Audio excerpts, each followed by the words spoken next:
नमस्कार, प्रणाम आप सभी भाई को। मैं सिंगर दीवान आप लोग को बता दें, सबसे पहले हमारे वीडियो को अगर सब्सक्राइब नहीं किए तो चैनल को सब्सक्राइब करें, लाइक करें और कमेंट करें। आप लोग के पास एक अच्छा वीडियो लेकर आए हैं, आप लोग सुनेंगे तो बहुत ही अच्छा, बेहद पसंद होगा। एक गाना का बोल था, अरे सैया के साथ अपना ससुरा में जाके, सैया के साथ अपना ससुरा में जाके, धो दिहलु लब सब डब से नहाई के, धो दिहलु लब सब डब से नहाई के। कितना गजब का बात बोलता है, सैया के साथे अपना ससुरा में जाके, धो दिहलु लब सब डब से नहा के। यानी कि सैया के साथ जो ससुरा में गया, जो खेसारी का कहना है कि हम जो प्यार किए थे तू मतलब कि ससुरा में जाके भुला गई, यानी कि धो दिहलु डब साबुन से नहा के, यानी डब से लब को धो के मतलब कि दहा दिया।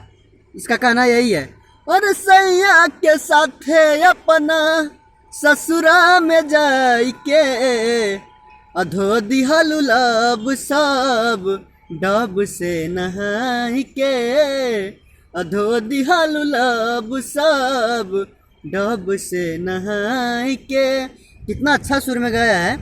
और सैया के साथ अपना ससुरा में जाके, अरे धो दिहलु लब सब डब से नहाई के, धो दिहलु लब सब डब से नहाई के। यानी कि इसको दुख हुआ तो ये भी सही बोल रहा है, लेकिन लड़की करेगा क्या यार। जब वो सैया के साथ जाएगा तो भुलाना पड़ेगा ही। जब उसका दूसरा शादी हो गया तो उसी के साथ ना रहेगा यार, तुम्हारे साथ कब तक यानी कि प्राइवेट में बन के रहेगा, ऐसा तो हो भी नहीं सकता है। तो वही बात है, उसका भी कहना सही है और इसका भी दर्द है तो इसका भी कहना सही है। कमी इसमें दोनों में है, ये तो वो नहीं निभा पाया तो ये नहीं निभा पाया, कमी दोनों में है। अगर दोनों 1000 हो जाता तो ऐसा गाना नहीं बनता। अरे धो दिहलु लब सब डब से नहाई के। तो जो हुआ सो गया यार। तो आप लोग को आशा करता हूँ अगर वीडियो पसंद हुआ होगा तो चैनल को सब्सक्राइब करें, लाइक करें, कमेंट करें। आज इतना ही। Thank you, love you.